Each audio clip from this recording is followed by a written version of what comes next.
Boa noite a todos. Nesta noite do dia 19 de abril, aniversário da nossa casa, nós estamos recebendo o nosso amigo André Luiz Fonseca, do Garcia, que vai falar para nós sobre o maior dos mandamentos. Boa noite a todos. Que os benfeitores espirituais, nossos amigos, trabalhadores dessa casa, que desde cedo aqui se encontram, preparando o ambiente para nós, possam encontrar em nós também a boa vontade, o interesse e o desejo de que saiamos daqui hoje com algo para uma reflexão mais profunda no nosso dia a dia. Com o passar do tempo, a gente vai se sentindo como se pertencesse às casas às quais a gente visita. E eu tenho um carinho muito especial por essa casa. E hoje é uma alegria muito grande para mim, eu fiquei sabendo disso agora, que eu vou fazer um estudo no dia do aniversário. Porque a gente consegue perceber numa casa espírita os tijolos, as paredes, as janelas, o teto. Mas se a gente pudesse abrir os olhos da alma e perceber o que acontece aqui, nesses momentos de reuniões de vocês, dos frequentadores, dos trabalhadores, a gente ficaria simplesmente encantado. Tão encantado que a gente poderia chegar ao deslumbre. E aí que está o problema. Então por isso eles permitem que a gente veja somente as paredes, o telhado, as janelas e as portas. Eu vou começar o estudo de hoje contando uma historinha. Quem me conhece sabe que eu adoro historinha, né? Porque a historinha todo mundo vai lembrar amanhã, não vai esquecer de mim, vai esquecer da palestra, não vai lembrar da historinha. Por isso que Jesus falava muito por parábolas. E essa história fala sobre uma professora que certo dia na sala de aula ela lançou um desafio. Ela fez uma pergunta aos seus alunos. E o aluno que levasse a resposta correta no dia seguinte da aula ganharia um prêmio. E a pergunta era: quem é a pessoa mais importante do mundo? E tinha uma aluna em sala que ficou extremamente empolgada com a ideia de levar a resposta certa e ganhar o prêmio. Assim que acabou a aula, ela correu para a biblioteca e foi pesquisar nos livros. E abriu vários livros.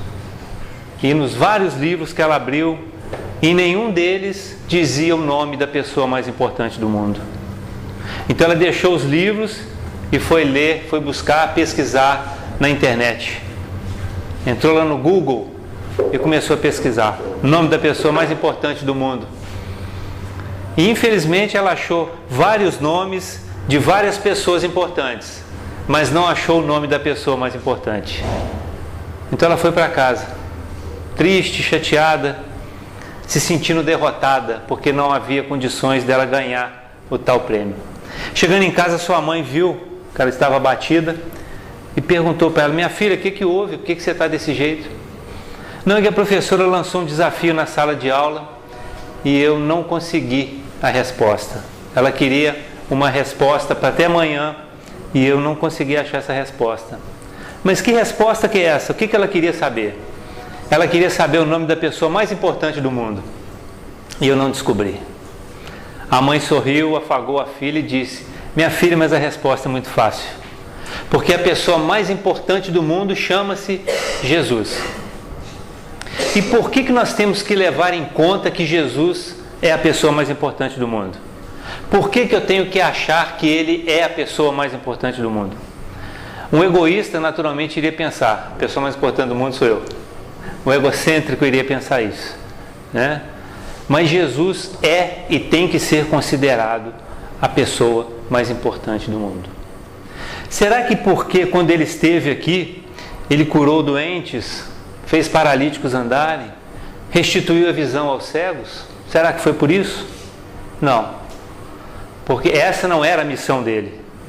A missão dele era muito maior, muito mais grandiosa do que simplesmente curar as pessoas, curar o mal físico das pessoas.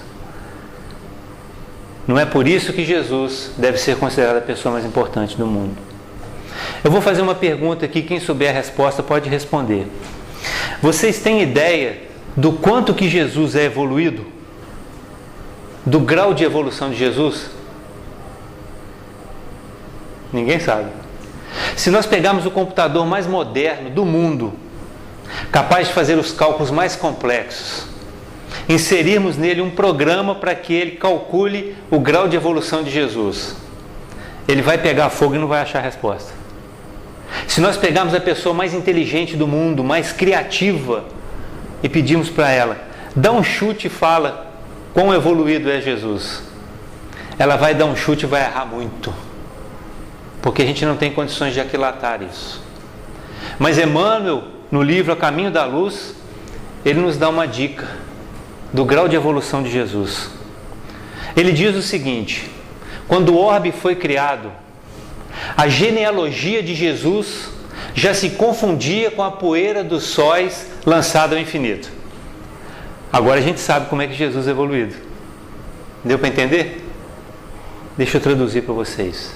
Quando o orbe foi criado, quando o planeta Terra foi criado, há 4 bilhões e meio de anos atrás, e Jesus já era o arquiteto. Jesus que projetou e planejou a criação do planeta, há 4 bilhões e meio de anos atrás. A genealogia de Jesus, ou seja, a sua idade espiritual, já se confundia com a poeira dos sóis lançada ao infinito. Se nós voltássemos no tempo há 4 bilhões e meio de anos atrás, a gente não teria a menor ideia do grau de evolução de Jesus. Isso nos mostra que ele é um espírito que está muito à frente. E mesmo assim, sendo um espírito com esse grau de evolução, ele se propôs a encarnar na Terra. Ele não precisava vir a um planeta, a um mundo de provas e expiações. Já passou por um, certamente, talvez até por mais de um, no seu processo evolutivo. Ele já trilhou o caminho que nós estamos trilhando. Então ele não precisava. Por que ele veio? Qual o motivo que fez com que Jesus encarnasse uma única vez no planeta Terra, sendo ele o arquiteto na sua construção e hoje o nosso governador, o governador do planeta? Um motivo fez com que ele fizesse isso: amor. Jesus encarnou aqui por amor a cada um de nós, porque ele nos ama e nós estávamos precisando dele. Simplesmente por isso. Para muitas pessoas, esse fato de Jesus ter encarnado na Terra foi para ele um grande sacrifício. Eu não acredito que seja sacrifício. Eu não acredito que Jesus tenha feito sacrifício nenhum para encarnar no planeta. É como um professor de matemática que conhece todos os cálculos da matemática, os cálculos mais profundos e mais elevados. Tem pós-doutorado em matemática. E uma mãe aflita o procura e fala: professor, eu tenho um filho que ele vai fazer uma prova semana que vem de matemática, ele tem que tirar 10 na prova. E ele tem dificuldade nas operações básicas. Ele não sabe somar direito, nem subtrair, nem multiplicar e nem dividir. O senhor pode dar uma aula para ele? O professor: claro, eu dou uma aula para ele e ensino a ele. O professor sai do topo e vem para a base. Deixa os seus profundos conhecimentos de matemática e vem ensinar para uma criança aquilo que é essencial na matemática, aquilo que é básico na matemática. Aos olhos da mãe, esse professor fez um grande sacrifício. Mas aos olhos do professor, ele não fez sacrifício nenhum, porque ele fez isso por amor, mesmo que seja por amor à matemática, mas ele fez isso por amor. Jesus é como um rei que desce do seu trono, sai do seu castelo, deixa para trás toda a sua riqueza, todo o seu poder e seu conforto e vai lidar com o seu povo. Vai procurar saber quais as dores que os afligem, quais os sofrimentos que os arrastam. Vai levar o alimento do espírito e a água que mata a sede da alma. Esse é Jesus, que por amor veio até aqui.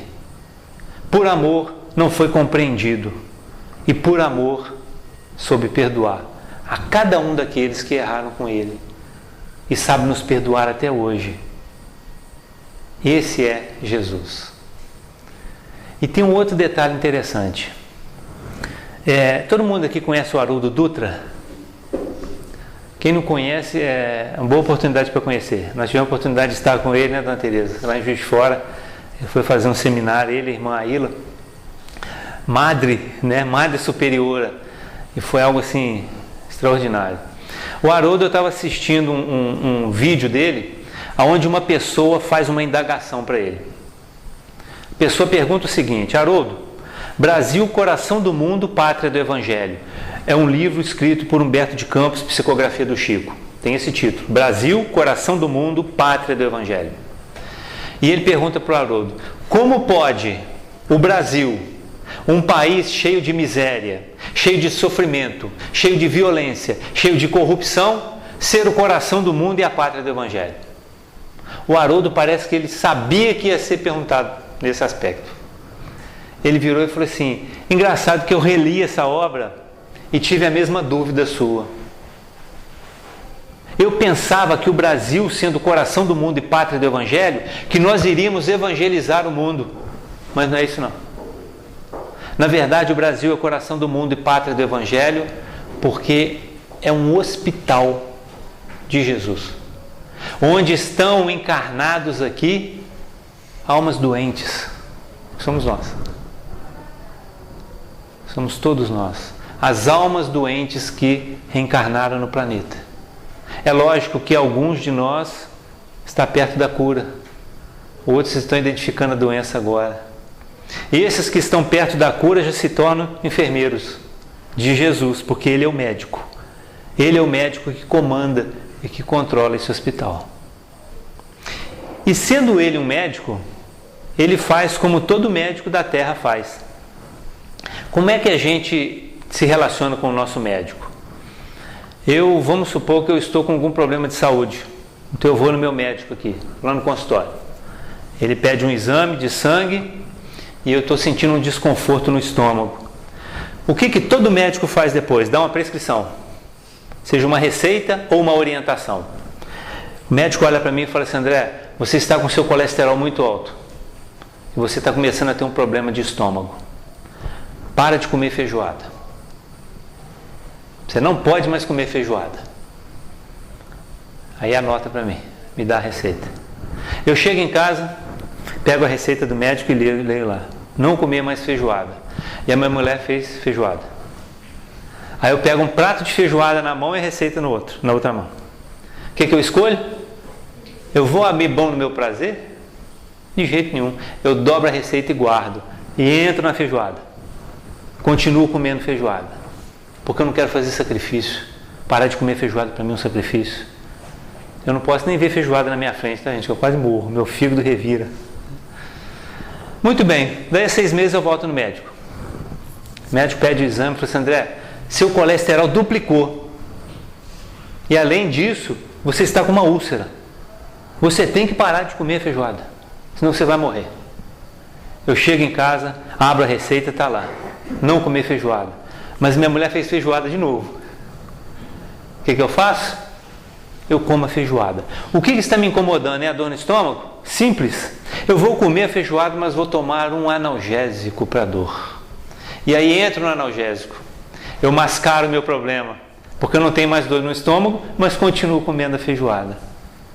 E eu não volto mais no médico, porque dali eu já vou internado direto. Jesus, nosso médico, tem a mesma relação conosco. Ele já nos prescreveu uma orientação. Ele já nos deu a receita. Só que para eu seguir essa receita dele, eu tenho que abrir mão de uma série de coisas. O que eu faço? Eu fecho a receita, guardo e continuo levando a mesma vida que eu venho levando. Até que um dia eu chego numa situação tal que eu falo: meu Deus, eu tenho que mudar. Não posso continuar dessa forma. Não posso mais ser um ser orgulhoso, um ser prepotente, que não perdoa, que não ama. Isso está me fazendo muito mal. Porque nós, nessa hora, buscamos também um remédio analgésico. Hoje eu vou lá no centro, vou tomar um passe, vou tomar água fluidificada. Quem sabe os espíritos tiram esses problemas da minha vida. Quem sabe aqueles que estão me perturbando vão embora. Não estou falando que a gente não deva tomar passe, nem água fluidificada e nem ir no centro espírita. Estou falando que a gente não deve usar isso como um analgésico para tentar resolver problemas que eu criei. Então é nessa hora que eu tenho que abrir a receita que Jesus me deu e ler o que está escrito. E está escrito uma palavra de 4 letras: amor. Só isso que Jesus nos pede. Se vocês pegarem o Novo Testamento, Mateus capítulo 1, versículo 1 e for até João, tudo que está escrito ali é Jesus falando de amor. Lázaro, no Evangelho segundo o Espiritismo, me diz o seguinte: o amor resume toda a doutrina do Cristo.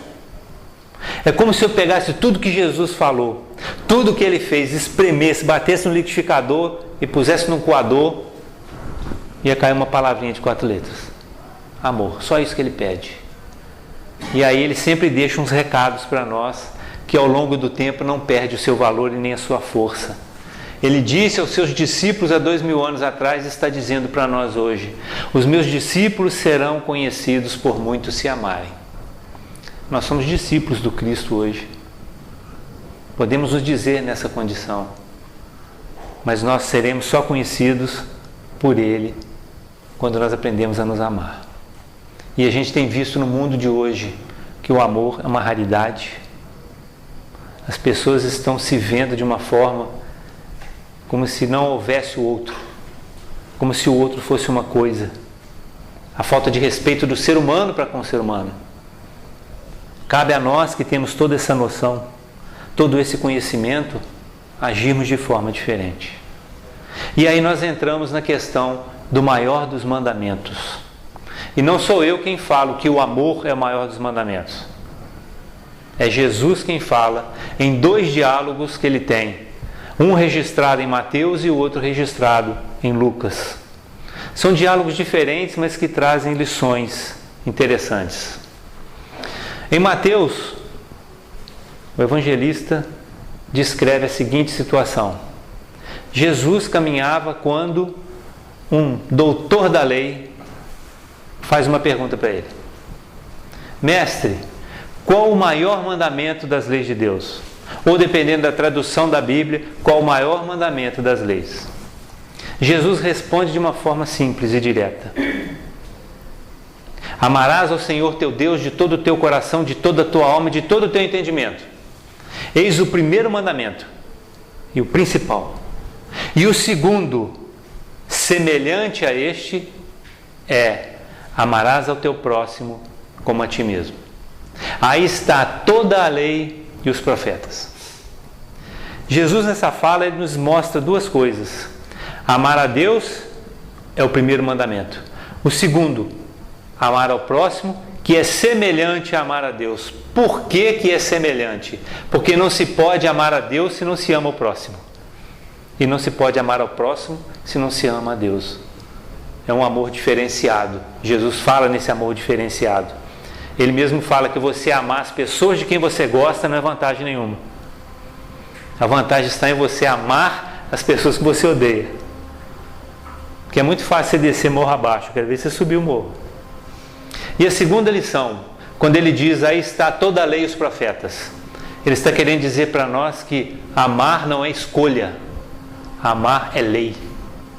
Não essa lei nossa que a gente vê por aí, uma lei tendenciosa, equivocada, mas sim uma lei superior, uma lei que rege o nosso universo, o equilíbrio e a harmonia do nosso planeta, que é a lei de Deus. E dessa nós não escapamos. Um dia todos nós vamos nos amar. Só vai demorar um pouco. É igual a fila. Quando você vê uma fila no supermercado, o problema não é o tamanho da fila, o problema é quanto tempo vai levar para ela andar. E às vezes a gente pega uma fila muito grande, tem outra curtinha, você muda de lugar, essa daqui anda rapidinho, ela fica mulengando. Então é assim, né? Um dia nós vamos aprender a nos amar todos. E em Lucas, a conversa já é muito mais interessante. Jesus dá uma lição de uma forma muito especial no doutor da lei. A gente não sabe dizer se é o mesmo momento ou não, ou se é um outro momento, porque os 2 evangelistas escrevem de formas diferentes. Mas em Lucas, Jesus, sabendo que estava próximo do momento em que ele seria preso, ele convida os seus discípulos a seguirem com ele numa viagem até Jerusalém. E eles vão. Chegando em Jerusalém, um doutor da lei pergunta para ele o seguinte: mestre, o que devo fazer para herdar a vida eterna? Vamos pensar um pouquinho no que é essa vida eterna. O que ele está querendo dizer com isso? Vida eterna só podem ser sobre dois aspectos. Uma vida eterna do corpo. Se ele estivesse perguntando como faz para ter uma vida eterna no corpo, ele está equivocado, porque eles sabem que o corpo morre. Uma vida eterna do espírito, a gente sabe que o espírito é imortal. Então a pergunta dele não teria cabimento. O que eu devo fazer para ter um espírito imortal? O espírito já é imortal. Então eu busquei uma informação que está em João. João diz o seguinte, num dos momentos lá: herdará a vida eterna aquele que reconhecer Deus como único e Jesus como seu enviado. Então, se eu acredito em Deus como único e em Jesus como seu enviado, eu tenho a vida eterna. Só que não é só isso. Você ter a certeza de que Deus é único e Jesus é seu enviado, significa que você tem que aceitá-los. E a partir do momento que você os aceita, você tem que viver sob as leis divinas e sob os ensinamentos de Jesus, condizentes com esses ensinamentos. Então, se eu sigo as leis de Deus, se eu sigo os ensinamentos de Jesus, eu vou herdar a vida eterna. Se eu faço isso, eu tenho uma vida plena, eu tenho uma vida perfeita. Então é como se ele estivesse perguntando para Jesus assim: Senhor, o que devo fazer para me tornar um espírito perfeito? E aí Jesus responde. Aí começa um diálogo interessante, porque Jesus não dá a resposta para ele. Jesus faz uma pergunta, aliás, duas perguntas para ele. Ele vira para o doutor da lei e fala assim: o que está escrito na lei? Primeira pergunta. E a segunda: como você lê? Olha só, o doutor da lei é um homem que conhecia todas as leis de Moisés e as leis divinas. Então Jesus, ao invés de responder a pergunta, pede que ele responda, porque ele conhece a lei muito bem. Mas fala com ele, como é que você interpreta?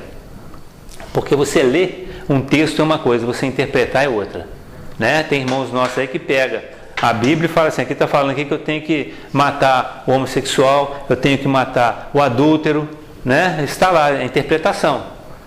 Você tem que interpretar para você entender. A pessoa interpreta equivocadamente. Então ele fala: o que está escrito na lei? E como você lê? O doutor da lei vai buscar a primeira parte da resposta no livro chamado Levítico, que é um livro escrito por Moisés. E lá está escrito: amarás ao Senhor teu Deus de todo o teu coração, de toda a tua força e de toda a tua alma. E vai buscar a segunda parte da resposta em Deuteronômio, um outro livro escrito por Moisés: amarás ao teu próximo como a ti mesmo. Então juntou amar a Deus e ao próximo, beleza. Se a conversa tivesse terminado ali, Jesus ia deixar de dar uma lição no doutor da lei. Mas o doutor da lei cai na besteira de fazer uma pergunta para Jesus. Ele pergunta: Senhor, mas quem é o meu próximo? Então vamos recapitular. O doutor da lei fala que tem que amar a Deus e ao próximo, que ele tem que amar ao próximo, e pergunta quem é o próximo. Aí Jesus entra contando a parábola do bom samaritano. E Jesus fala: um homem descia de Jerusalém a Jericó. Naquela época, era a época de Páscoa, e todos os judeus iam a Jerusalém. Eles faziam uma peregrinação a Jerusalém. Se esse homem está vindo de Jerusalém, ele é um judeu, porque os pagãos não iam a Jerusalém. Então, provavelmente ele era um judeu que vinha descendo de Jerusalém e ia para Jericó. E é assaltado no meio do caminho, é espancado, tiram-lhe as roupas, roubam tudo que ele tem e o deixam lá semi-morto, jogado no caminho. Vem passando um sacerdote, olha, dá a volta e continua. Vou só dar uma paradinha aqui para explicar essa questão do sacerdote, porque para mim o sacerdote era uma das piores pessoas da história, né? Ele viu o homem caído e não fez absolutamente nada. Mas aí a gente recorre a pessoas que conhecem muito bem a história dos judeus, né? As suas tradições, os seus hábitos. E o Haroldo explica isso dizendo o seguinte: o sacerdote não podia naquela época encostar num corpo morto. Se ele tocasse num corpo morto, ele se tornaria impuro. E o ato de purificação é demorado e complicado. Então ele olha para o homem, ele não sabe se ele está vivo ou morto. Ele não sabe de qual povo ele é, porque para eles amar ao próximo é amar o irmão do mesmo povo. Ele não sabe de qual povo ele é. então ele acha melhor não tocar nele para não se comprometer. Vem um levita, que é um tipo de sacerdote, olha e faz a mesma coisa e vai embora. Aí vem o samaritano. Jesus coloca o samaritano nessa história de modo cirúrgico, porque samaritanos e judeus eram inimigos. Vieram do mesmo tronco, da mesma árvore, mas com a divisão das tribos eles se tornaram inimigos. Então o samaritano para, olha, ajoelha, limpa as feridas, deita azeite e vinho nas feridas, cobre o homem com a roupa, com o manto, põe ele na sua montaria, leva até uma estalagem, deixa um dinheiro lá e fala para o dono da estalagem: quando eu voltar de viagem eu pago a diferença. Agora, por que ele coloca o samaritano na história? Porque ele faz a pergunta para o doutor da lei seguinte: você quer saber quem é o teu próximo? Eu te pergunto: quem é o próximo do homem que está caído? Ele poderia perguntar: quem é o próximo do samaritano? Não, ele inverte a pergunta: quem é o próximo do homem que está caído? Porque a resposta que o doutor da lei teria que dar é óbvia. O próximo do homem que está caído é o samaritano. E ele estaria dizendo o seguinte: eu tenho que amar o samaritano, que é meu inimigo, porque eu sou judeu. Só que ele não faz isso, né? Ele não dá essa resposta. Ele responde dizendo o seguinte: o próximo daquele homem é aquele que exerceu a misericórdia para com ele. Mas a lição ficou gravada, a mensagem ficou gravada. Jesus está falando de um amor diferenciado, é amar aquele a quem você odeia. E a gente compreende o Cristo dessa forma, com esses detalhes. Ele deixa sempre sobrar alguma coisa que vai encher o nosso coração de esperança, de expectativa, mas vai encher a nossa cabeça de dúvidas, né? E de um sentimento de uma necessidade de transformação. Ele sempre falou de amor. Em todos os momentos, ele nos deixa essa mensagem de amor. Só que nós temos uma dificuldade com relação ao amor, porque a gente não sabe o que é amar. A gente não sabe o que é o amor, porque a gente procura uma definição por palavras. Amor é um sentimento, mas o ódio também é. Amor é um sentimento bom, mas a alegria, a felicidade também é. O amor não se define, porque o amor se sente. O amor é um sentimento. Quando é que eu vou saber se eu estou amando? Não sei, porque eu ainda não amo dessa grandeza. Porque o amor que Jesus prega é um amor grandioso. É um amor onde eu vou chegar um dia e vou falar assim: eu amo todos vocês. Se eu disser isso aqui agora, eu estou mentindo. Eu sou mentiroso, porque eu só amo aqueles que são próximos de mim. Ainda estou nessa fase. Mas a gente pode começar a exercitar isso, porque o amor, ele só tem valor se ele é transformado em atitude, em ação. Não pode ser simplesmente um sentimento. Eu não posso ver uma pessoa chegando ali agora em frangalhos, olhar para ele e falar assim: nossa, meu irmão, eu te amo tanto. Se eu não estender a mão para ele, eu não amo tanto. Eu tenho que transformar isso em ação, mesmo que essa ação seja um pensamento. A pessoa está longe, eu estou pensando nela, vibrando. De alguma forma estou ajudando ela. Não estou falando de grandes ações, não. Não estou falando que eu tenho que pegar os mendigos da rua e trazer tudo para minha casa. Não é isso, não. Mesmo porque se eu levar um mendigo para minha casa, eu vou ter problema. Um casal amigo, certa vez, adotou um casal de jovens, 12, 13 anos. É um ato de amor, sem dúvida nenhuma, você botar dentro da sua casa pessoas que não são do seu sangue, só que você não sabe o pretérito daquelas pessoas, né? Daqueles espíritos que estão ali. E 1 mês depois ou 2 meses depois eles tiveram que devolver as crianças, porque é muito difícil. É uma demonstração de amor, mas é muito difícil. E já conheço pessoas que adotaram crianças e que deram tudo que essas crianças podiam ter e precisavam ter. Então não estou falando de grandes atitudes, não. No nosso dia a dia, na lida com pessoas, a gente tem oportunidades grandiosas de externar um amor. Não estou falando do amor sublime, não, que a gente ainda não chegou lá, não. Mas quando eu respeito alguém, eu estou no caminho do amor.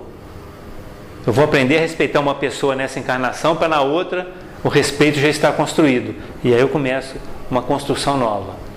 Uma amiga minha me contou que que ela estava esperando o ônibus para ir para casa, chegou o ônibus lotado, não tinha lugar para ela sentar.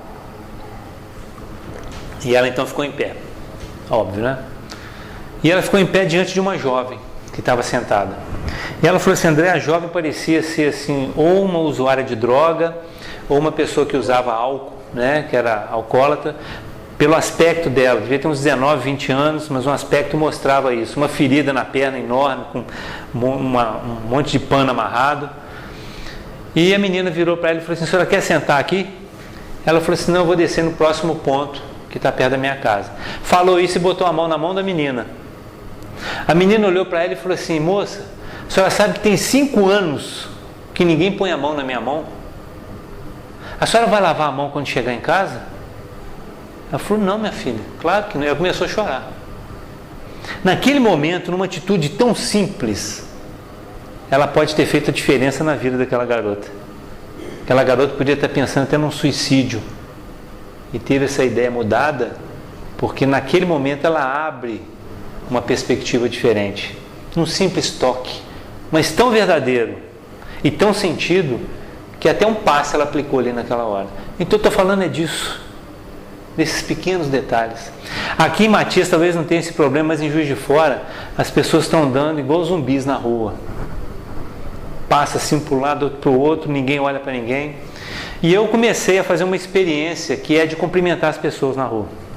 Tem hora que eu pareço doido. Especialmente as pessoas mais idosas, porque elas viveram esse momento no passado, onde era muito comum, era uma prática comum, as pessoas se cumprimentarem mesmo sem se conhecer. Então, às vezes eu passo diante de um senhor ou de uma senhora, quando olha para mim eu falo bom dia, a pessoa se assusta, fala: meu Deus, há quanto tempo que eu não vejo isso, uma pessoa me dando bom dia no meio da rua. Então isso pode fazer um diferencial na vida daquela pessoa, naquele dia. Porque quando você dá um bom dia com sentimento, tem um valor muito grande, né? Então a gente tem que começar a fazer essas ações, essas atitudes pequenas. E a gente tem que deixar bem claro que dizer sim nem sempre é uma caridade. Às vezes o não é a maior caridade que existe, né? E hoje a gente, às vezes, é preciso que a gente diga ou não para as pessoas. Essa semana eu vi uma jovem que circula lá perto de casa, vinha na minha direção, ela olhou para mim, ela é baixinha, ela olhou para mim de baixo para cima. Eu vi o rosto dela totalmente deformado. Ela é usuária de droga. Aquilo me deu uma pena. Eu falei: meu Deus do céu, como é que pode a pessoa chegar nesse estado? Hoje eu encontrei com ela na rua, né, sem estar usando droga. Ela veio me pedir dinheiro. Eu falei assim: não. Ah, meus filhos, assim, não. Porque eu sei que ela vai fazer com dinheiro. Eu sei que ela vai usar droga. Eu sei que ela vai piorar. Mas o outro dá. Aí a responsabilidade é do outro. Deixa de ser minha. E faço o quê? Uma prece por ela, porque é o que ela está precisando naquele momento. Mas a gente tem essas oportunidades no dia a dia, né? De compreender que a esposa está atarefada em casa e não está num bom dia, compreender que o marido está trabalhando muito e chega em casa cansado, compreender que o filho está passando por dificuldades da puberdade, da adolescência, compreender que o vizinho tem as suas dificuldades, compreender que a sogra tem as suas dificuldades, o cunhado, e vai por aí afora. Se a gente começar a ter essa visão, a gente começa a abrir o nosso coração. E aí a gente passa a perceber que aquilo é algo que se alimenta.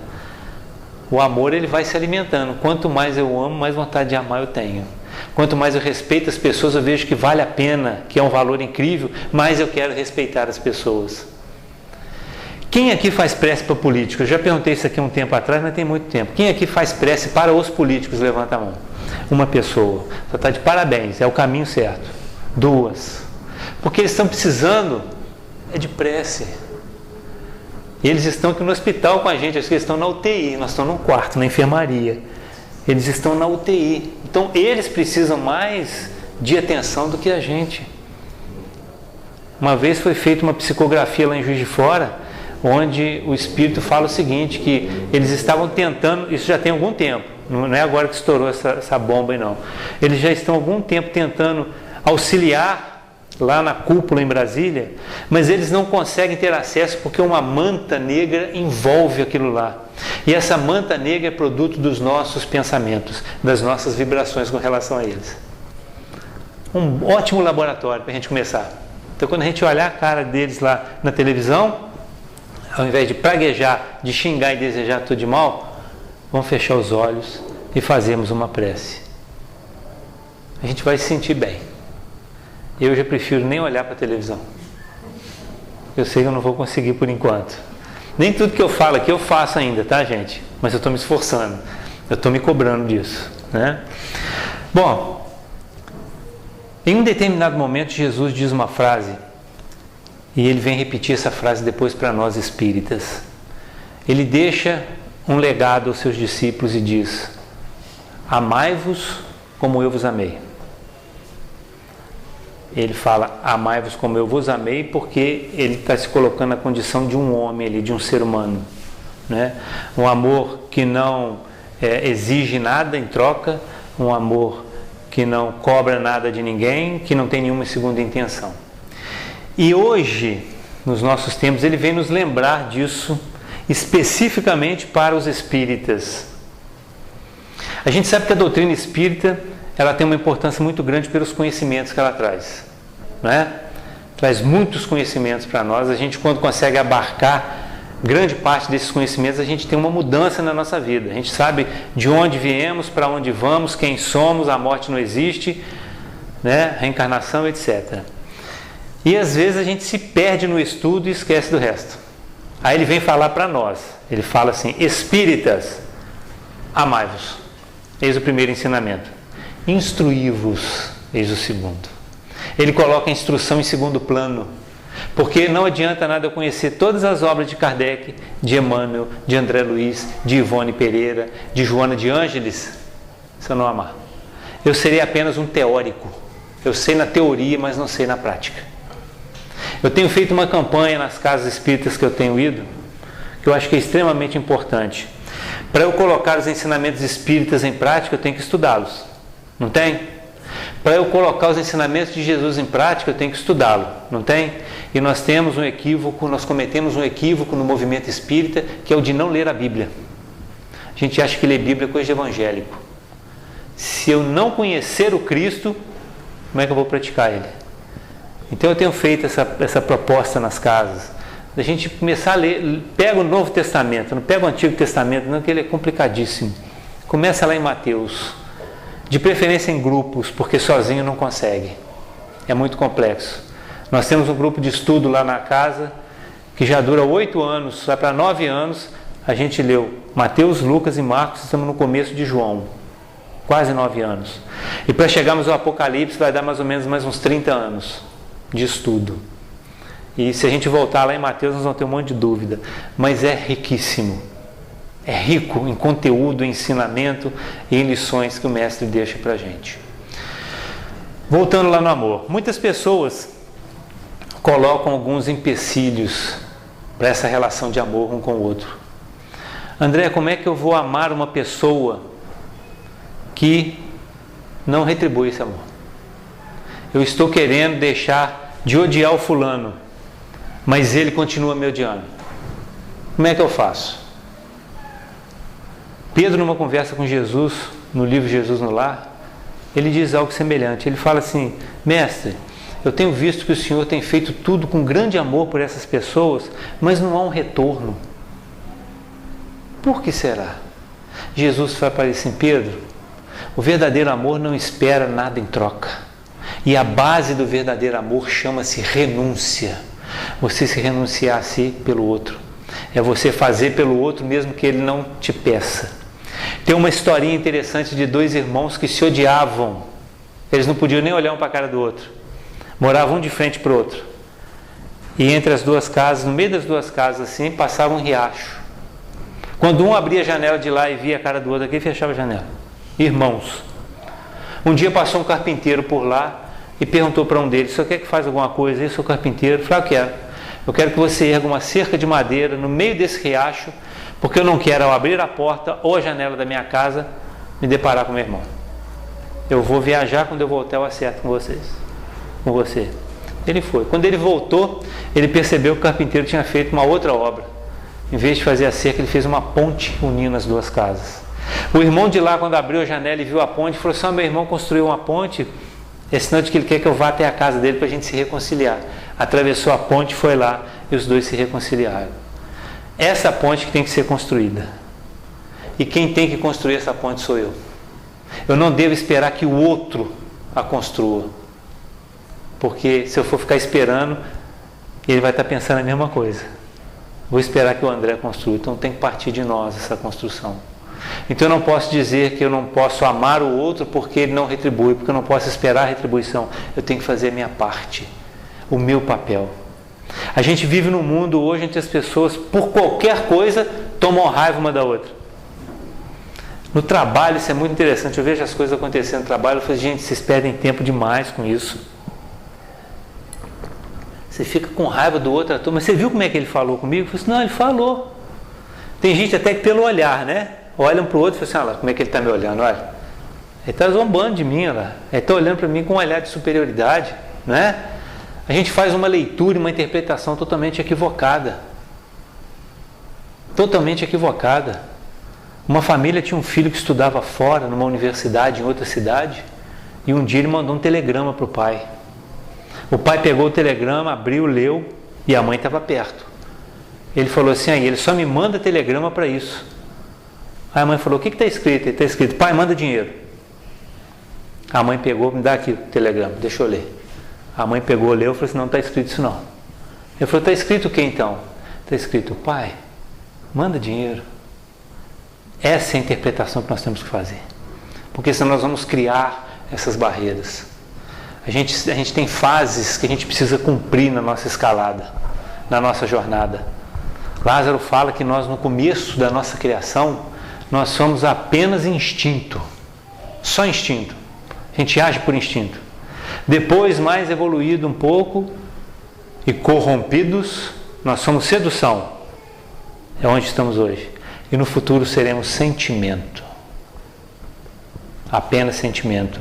E o amor é a essência desse sentimento. Então nós estamos num caminhar. Nós estamos entre o animal e o arcanjo. E estamos mais perto do animal. Né? E perdemos para o animal. Porque o animal não guarda rancor, não se vinga, não odeia, não corrompe, não é corrompido. Né? Coisas que o homem faz, que tem raciocínio, sentimento e pensamento e pode escolher, a gente escolhe errado ainda. A gente hoje tem um amor seletivo. A gente escolhe quem a gente vai amar.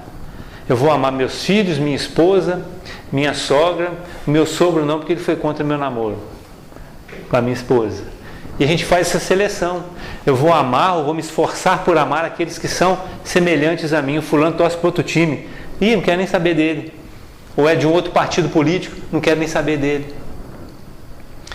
Eles fizeram um teste na televisão, acho que foi em São Paulo. Eles pegaram uma menina de 6 anos e vestiram uma roupinha suja nela, rasgada, sujaram o rostinho dela, botaram um gorrinho na cabeça dela e soltaram ela numa praça. Ela ficou em pezinha na praça lá. Todo mundo passava de um lado para o outro, ninguém parou para conversar com ela. Depois levaram ela no restaurante. E lá ela ficou andando entre as mesas, chamaram o garçom e falaram, pelo amor de Deus, tira essa menina daqui. Depois pegaram a mesma menina, deram um banho nela, limparam ela, vestiram uma roupinha arrumadinha nela, puseram um chapeuzinho e deixaram na mesma praça. Todo mundo passava e perguntava, você está precisando de alguma coisa? Quer ajuda? Quer que ligue para alguém? Está perdida? Quando levaram ela para o restaurante, até convite para sentar nas mesas ela recebeu. Isso é amor seletivo. O pobre eu não vou amar. O feio eu não quero nem saber, porque eu sou rico e bonito. Coitado, mal sabia que quando for para o caixão, a beleza e a riqueza vai tudo embora. Então a gente ainda age dessa forma. Então a gente tem que sair do nosso convívio comum e começar a trabalhar esse amor com o resto. André, mas como é que eu vou amar um chinês que está lá na China? Você não precisa ter ele perto de você. Você pode, pelo seu pensamento, vibrar pelos indianos, por aqueles que estão lá na zona lá de guerra, morrendo. Um pensamento puro que você tem por eles, uma prece que você faça, é algo que vai fazer uma diferença que a gente não tem ideia. Porque a gente não sabe o que é uma prece. A gente acha que uma prece é rezar um Pai Nosso e acabou. Quando você faz uma prece verdadeira, você lança algo que não tem alcance, que vai aonde terminar. Né? Então isso que a gente tem que fazer no nosso dia a dia. Eu ouvi uma frase com relação ao amor seletivo que eu achei assim fantástica. Ela diz assim: as pessoas boas merecem o nosso amor. Ótimo. E as pessoas más precisam dele. Madre Teresa de Calcutá. A Madre Teresa de Calcutá é um espírito que sabia muito bem amar sem escolher. Ela não escolhia qual doente que ela ia curar, tratar. Ela trabalhava com doentes de lepra, né? Ou qual ferida que ela iria limpar. As piores feridas do mundo. Ela limpava as feridas sem usar luvas. Certa vez um repórter fez uma entrevista onde ela estava trabalhando e viu ela limpando as feridas de um doente, aquelas feridas em carne viva, sem usar luva. Ele virou e falou assim: eu não faria isso por dinheiro nenhum desse mundo. E ela falou: eu também não. Porque ela fazia por amor e não escolhia. Não escolhia. É um amor verdadeiro. O amor, ele não é físico, ele é espiritual. Não se ama uma pessoa pelo que ela apresenta. Não se ama uma pessoa pela sua riqueza, pela sua beleza física. O casal que se aproxima pela beleza física, se mantiver o casamento somente no amor físico, vai desmoronar. Tem uma revista que eu acho ela assim muito instrutiva, que ela mostra aí, chama Caras. Pode olhar lá. O casal casa com aquela suntuosa festa, beleza, todo mundo bonito. Daí a 6 meses está separando. Porque o amor, ele é espiritual. O físico, ele se deteriora. A cabeça fica branca, o cabelo cai, as rugas aparecem, né? A cabeça vai ficando fraca. Então, se você se aproxima da pessoa pela parte física, uma hora não vai dar certo. Diz que tinha um casal de idosos, 70 anos, casados há quase 50. Moravam sozinhos num sítio. E um dia o marido estava lá mexendo na horta e a esposa na cozinha fazendo o almoço. Quando de repente o marido ouviu uma explosão, ele olhou para a casa, a cozinha em chamas, o bujão de gás havia pegado fogo, explodido. Ele correu lá dentro, entrou na cozinha, enfiou os braços para dentro das chamas e puxou a esposa. Foram para o hospital, a esposa teve 95% do corpo queimado, queimou o rosto, ficou toda deformada. Não teve jeito nem de fazer cirurgia. E ele queimou os braços e ficou cego. Passado um tempo, eles ainda viveram mais uns 10 anos juntos, a esposa desencarnou.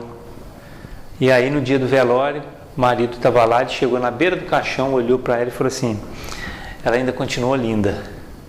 A pessoa que estava do lado falou assim: mas você não está cego? Ele falou: não, nunca tive cego.